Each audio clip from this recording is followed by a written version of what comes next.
जी नमस्कार, स्वागत है आप सभी साथियों का टीचर्स अचीवर्स पे। साथियों, एक अच्छी खबर मैं कहूँगा कि जब से उत्तर प्रदेश में शिक्षा सेवा चयन आयोग बना है, उसके बाद से एक पहली सुखद खबर जो है देखने को मिल रही है।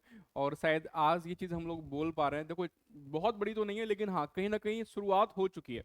शुरुआत हो चुकी है, और शुरुआत हुई है किससे? सहायक आचार्य बीएड से, यानी कि असिस्टेंट प्रोफेसर के पदों से। ये बेसिकली क्या था? ये जो विज्ञापन था ये है 2022 का, ठीक है, ध्यान दीजिएगा। 2022 में आया था, लेकिन उस समय कुछ इसमें विसंगति, कुछ त्रुटियां थी जो कि एनसीटी के मानक के हिसाब से नहीं थी। तो उसको दोबारा से रिवाइज करके, है ना, दोबारा से रिवाइज करके ये विज्ञापन जो है जारी हुआ है। सब चीजों पर चर्चा करेंगे। कौन कौन इसमें अप्लाई कर सकता है? बीएड वाले साथ ही अप्लाई कर पाएंगे, नहीं कर पाएंगे? अच्छी खबर बीएड वालों के लिए है। ठीक है, विज्ञापन जो है आपका जारी हो चुका है। फॉर्म भरना भी आज से स्टार्ट हो गया। साथ ही मैं आपको बताऊंगा कितने पद हैं टोटल, कितनी एज लिमिट रखी गई है, योग्यता कितनी है, सिलेक्शन का आधार क्या होगा, क्या इंटरव्यू भी होगा लिखित परीक्षा के बाद, इन सब पे चर्चा करेंगे। पहली बार जुड़ रहे हैं टीचर अचीवर के साथ तो चैनल को अभी सब्सक्राइब कर लीजिएगा। ठीक है, सारी ऑथेंटिक अपडेट जो है एक ही जगह आपको मिल जाएंगी। इस सेशन को देखने के बाद इससे रिलेटेड कोई भी डाउट आपका नहीं रहने जा रहा है। थोड़ा सा लंबा जरूर होगा सेशन, लेकिन सारे डाउट्स जो है आपके क्लियर हो जाएंगे। तो सबसे पहले हम चलते हैं ऑफिशियल वेबसाइट पे। तो उत्तर प्रदेश शिक्षा सेवा चयन आयोग की ऑफिशियल वेबसाइट है। इस वेबसाइट पर अगर आप जाएंगे तो नोटिस बोर्ड वाले सेक्शन में आप देखेंगे विज्ञापन संख्या 51 सहायक आचार्य बीएड ऑनलाइन आवेदन फॉर्म। ठीक है, इस पे आप जैसे ही क्लिक कर देते हैं मेरे भाई, तो ये पूरे का पूरा नोटिफिकेशन जो है आपके सामने आ जाता है। अब इस नोटिफिकेशन में क्या क्या चीजें मेंशन है, वो पूरा डिटेल एनालिसिस मैंने यहाँ पे आपके सामने रखा है। देखो, आज ही की डेट में है। डेट आप देख पा रहे हैं 23/5/2025 का है। संशोधित विज्ञापन संख्या है। ठीक है, ध्यान दीजिएगा, संशोधित विज्ञापन 2022 में आ गया था, लेकिन इसमें जो नए अभ्यर्थी हैं, जो नए कैंडिडेट हैं, वो भी आवेदन कर सकते हैं। लेकिन एक कंडीशन है। वो कंडीशन क्या है वो अभी आपको मालूम चल जाएगा। देखिए, यहाँ पे आप देख पा रहे हैं कि प्रदेश के अशासकीय अनुदानित महाविद्यालयों में रिक्त सहायक आचार्य के 1017 पदों का ऑनलाइन विज्ञापन जारी किया गया था 2022 में।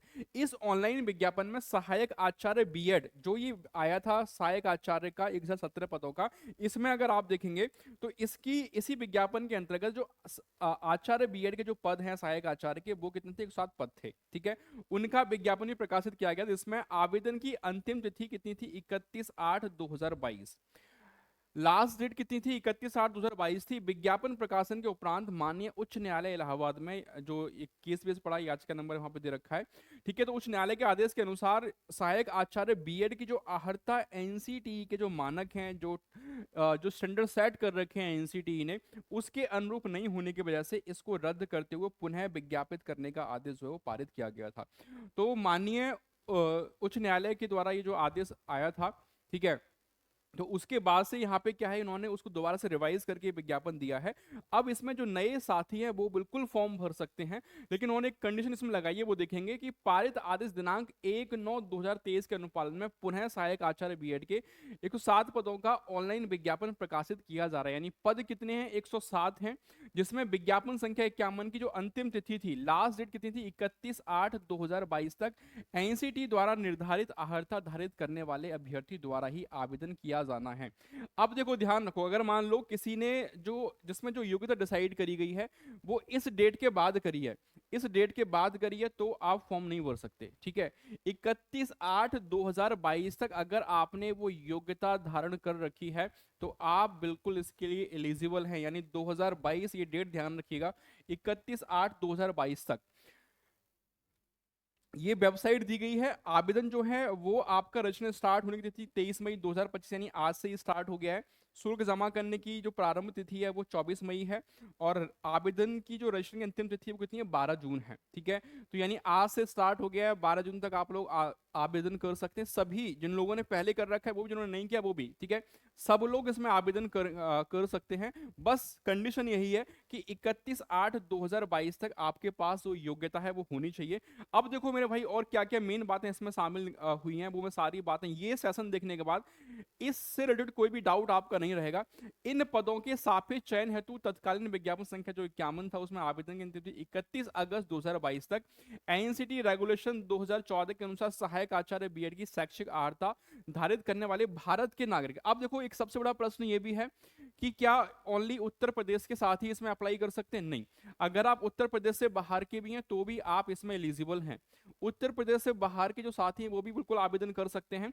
तो ऐसा नहीं है कि केवल यूपी के ही आवेदन कर पाएंगे, यूपी से बाहर के एक मैं कहूं अच्छा मौका है असिस्टेंट प्रोफेसर बनने के लिए। ठीक है, चलिए। तो यहाँ यह भी सूच्य है कि इस ऑनलाइन विज्ञापन में पूर्व में, देखो ये लाइन बहुत महत्वपूर्ण है, यहाँ ये बात ही बताई जा रही है क्या कि इस ऑनलाइन विज्ञापन में पूर्व में विज्ञापन संख्या 51 के अंतर्गत सहायक आचार्य बीएड के पद पर आवेदन करने वाले अभ्यर्थियों को भी नवीन आवेदन करना है। जो साथी पहले इसमें फॉर्म भर चुके हैं उनको दोबारा से फॉर्म भरना है, ये ध्यान रखिएगा। ऐसा नहीं कि उनको फॉर्म नहीं भरना, उनको दोबारा से फॉर्म भरना है, बस आपको फीस नहीं देनी है, ठीक है, परंतु उन्हें आवेदन शुल्क का भुगतान जो है नहीं करना है। साथ ही साथ एक बात उन्होंने और मेंशन कर दी है कि ऐसे साथी जिन्होंने पहले फॉर्म भर दिया था और अब वो इस एग्जाम को देने के इच्छुक ही नहीं है, या उनका कहीं और सिलेक्शन हो गया, वो नहीं देना चाहते, तो वो क्या कर सकते हैं, वो ऐसे अभ्यर्थी वो क्या करेंगे, कार्यालय में संपर्क करेंगे और संपर्क करके जो उनका आवेदन शुल्क था वो वापस प्राप्त कर सकते हैं। भाई तो सबके लिए सबका साथ और सबका विकास वाली बात है। जिन साथियों ने पहले फॉर्म भर दिया है उनको फीस नहीं लगेगी, ठीक है, ध्यान रखिएगा। जो लोग नए हैं वो फॉर्म भर सकते हैं, और जो ने फॉर्म भर दिया है और आवेदन नहीं, मतलब अब एग्जाम देना नहीं चाहते, तो अपना पैसा भी जो है वो वापस ले सकते हैं। ठीक है, ये सारी बातें आई होप आपको समझ में आ गई होंगी। और अगर कोई दिक्कत आपको आती है तो ये हेल्पलाइन नंबर इन्होंने यहाँ दिया है, इस पे आप लोग जो है कांटेक्ट कर सकते हैं। ये ध्यान से समझिएगा, एक बात बहुत महत्वपूर्ण है कि अगर आपने एक बार फॉर्म को सबमिट कर दिया तो दोबारा उसमें कोई करेक्शन नहीं कर सकते। करेक्शन करना है तो सबमिट करने से पहले ही कर लीजिएगा। अगर आपने सबमिट कर दिया फिर भी लगता है कि कोई गलती हो गई है आपसे, तो आपको दोबारा से फॉर्म भरना पड़ेगा नए सिरे से, मोबाइल नंबर मेल आईडी दूसरे यूज करने पड़ेंगे और दोबारा से आपको शुल्क का भुगतान भी करना पड़ेगा। ठीक है, तो ये सारी बात आपको समझ में आ गई। आगे बढ़ते हैं, नेक्स्ट पॉइंट देखेंगे। ठीक है, तो ये ध्यान रखिएगा कि जो आवेदन पत्र था उसमें जन्म तिथि का उल्लेख ना करने अथवा 31 अगस्त 2022 को 62 वर्ष से अधिक आयु होने पर आवेदन सबमिट नहीं होगा। यानी ये बात आपको समझ में आ गई कि जो आयु सीमा है, आयु सीमा कितनी रखी गई इसके अंदर, आयु सीमा है 62 वर्ष। यानी अगर आप 62 साल से जाते हैं, यानी कब, ऐसा नहीं है कि अगर 2022 में इसकी लास्ट डेट थी, अब तो 23, अब तो कितना 25 आ गया है ना, तो मान लो 3 साल आपके एक्स्ट्रा हो गए तो आप ओवर यूज, नहीं, ये कह रहा है कि 31 अगस्त 2022 को, अगर आप सपोज करो कि 31 अगस्त 2022 को जो है 62 वर्ष से कम है तो बिल्कुल आप फॉर्म भर सकते हैं। अगर ऐसा हुआ कि आप 2025 में ज्यादा हो गए लेकिन 2022 में कम में थे या 62 के ही थे, तो आप बिल्कुल एलिजिबल रहेंगे। ठीक है, तो ये वाला पॉइंट भी आई होप कि समझ में आ गया होगा आपको। नेक्स्ट पॉइंट की बात कर लेते हैं। देखो आवेदन शुल्क कितना लग रहा है वो ध्यान सुन लीजिएगा, अच्छा खासा आवेदन शुल्क है। अगर आप जनरल कैटेगरी से आते हैं, सामान्य वर्ग से हैं, तो 2000 रुपये शुल्क लगेगा। ठीक है, REWS हैं तो भी 2000 है, ओबीसी है तो भी 2000 है, अनुसूचित जाति है तो 1000 है, अनुसूचित जनजाति है तो 1000 है। ठीक है, ये आपका ये रहा, यहाँ पे ये फीस ना लगे, और ये कुछ बैंकिंग चार्ज इन्होंने दे रखे हैं इससे अलग। ठीक है, अब इसके बाद देखो नेक्स्ट पॉइंट ये बोल रहे हैं कि एज मैंने बताई थी कि मैक्सिमम जो एज है, अधिकतम आयु सीमा कितनी है, 62 वर्ष है, तो 62 वर्ष आपकी एज लिमिट इसमें रखी गई है।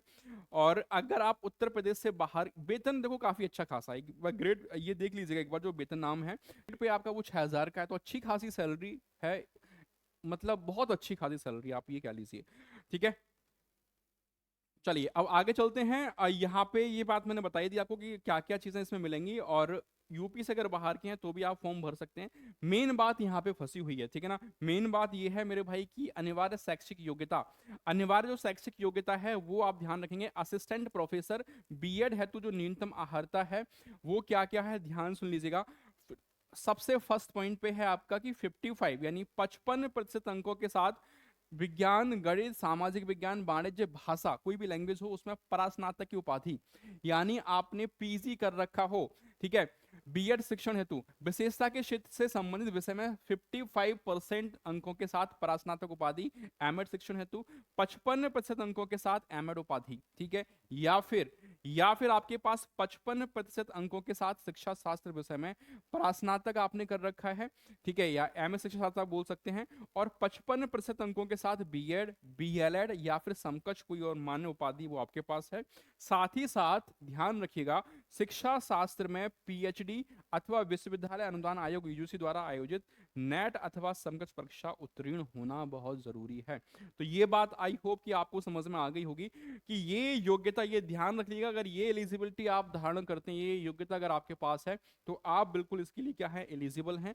और उत्तर प्रदेश से बाहर वाली बात मैंने बता दी, यहाँ पे कहीं भी ये बात शायद मेंशन है, मैं बता देता हूँ एक बार आप लोगों को।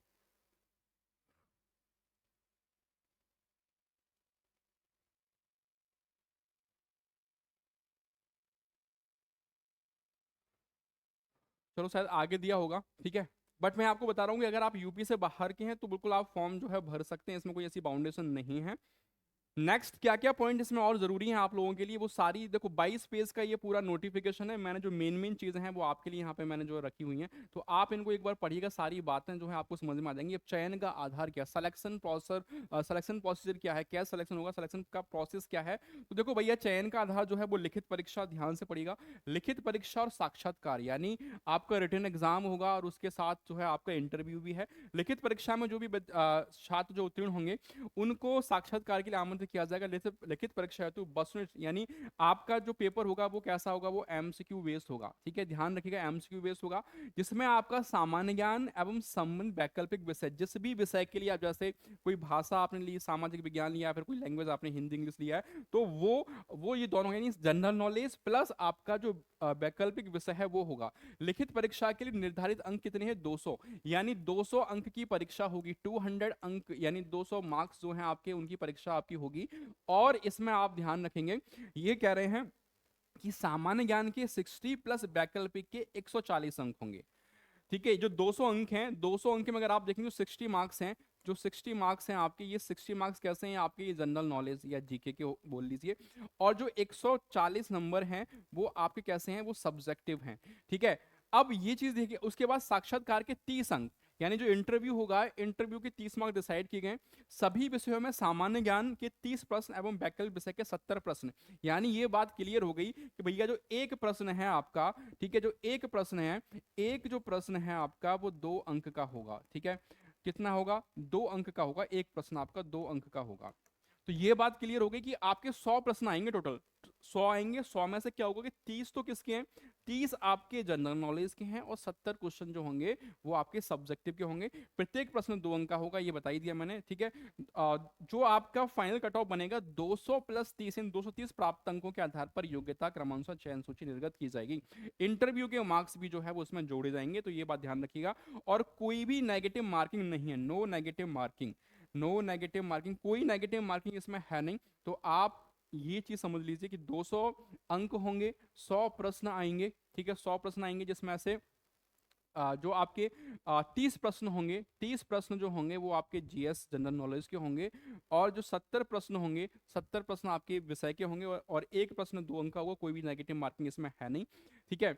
और लिखित परीक्षा में जो भी बच्चे उत्तीर्ण होंगे उनको साक्षात्कार समय ऑनलाइन जो वरीयता है, किस डिग्री कॉलेज में, किस महाविद्यालय में जो है आपको लेना, मैं अभी पूरी लिस्ट दिखा दूंगा कि किस किस महाविद्यालय में कितनी कितनी जो पोस्ट हैं वो खाली हैं, ठीक है। साक्षात्कार के लिए कुछ निर्देश दिए गए हैं। तो भैया आज जब आपका साक्षात्कार होगा उस समय अनारक्षित, आर्थिक रूप से कमजोर व अन्य पिछड़ा वर्ग के अभ्यर्थियों को ₹800 तथा उत्तर प्रदेश के अनुसूचित जाति, अनुसूचित जनजाति के अभ्यर्थियों को ₹400 मात्र साक्षात्कार शुल्क के रूप में आयोग कार्यालय में नगद जमा करना होगा, यह शुल्क आपसे लिया जाएगा। और जो ये बोल रहा है कि भैया क्या क्या डॉक्यूमेंट्स आपको लगाने हैं इसमें, तो ये सारे डॉक्यूमेंट्स एक बार देख लीजिएगा, ये सभी डॉक्यूमेंट्स जो है आपको लगाने हैं, एक बार अच्छे से देख लीजिएगा सारे डॉक्यूमेंट्स को। उसके बाद चलते हैं फिर यहाँ पे, ये देखो, ये आपके जो 107 पद हैं, इसमें से सह शिक्षा महाविद्यालय के पद जो को एजुकेशन है उसके 80 हैं, महिला महाविद्यालय के पद 27 हैं, ठीक है। और उसके बाद दिव्यांगजन हेतु आरक्षित पद 4 हैं, और फ्रीडम फाइटर के लिए आप कितने हैं, 2 हैं, ठीक है। ये अब उसके बाद मैं आपको यहाँ पे लिस्ट दिखाने जा रहा हूँ।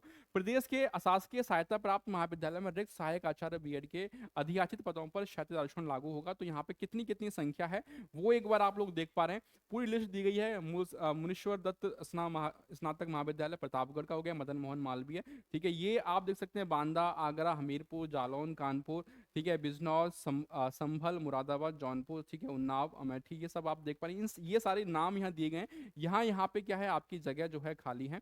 तो ये कुछ यहाँ पे आपके सैंपल दिए गए हैं कि इस तरह से आपको सर्टिफिकेट वगैरह बनवाना है। ये सारी बातें मैंने बता दी। आई होप कि ये सारी चीज़ें आपको आ गई होंगी समझ में। क्या एलिजिबिलिटी है, क्या एज लिमिट है, क्या सिलेक्शन प्रोसीजर है, सब कुछ मैंने बता दिया है। नए साथी भी इसमें फॉर्म भर सकते हैं, आपके पास मौका है, बशर्ते आपकी जो योग्यता है वो कितनी है, 31/8/2022 तक आपने अचीव कर ली, उसके बाद की नहीं होनी चाहिए। ठीक है, कोई डाउट, कोई कंसर्न, कोई क्वेरी अगर आपकी बचती है तो कमेंट करके जरूर पूछेगा। चैनल पे पहली बार जुड़े हैं तो सब्सक्राइब किए बिना मत जाइएगा। ठीक है, चलिए, thank you so much, good night सभी को, टेक केयर।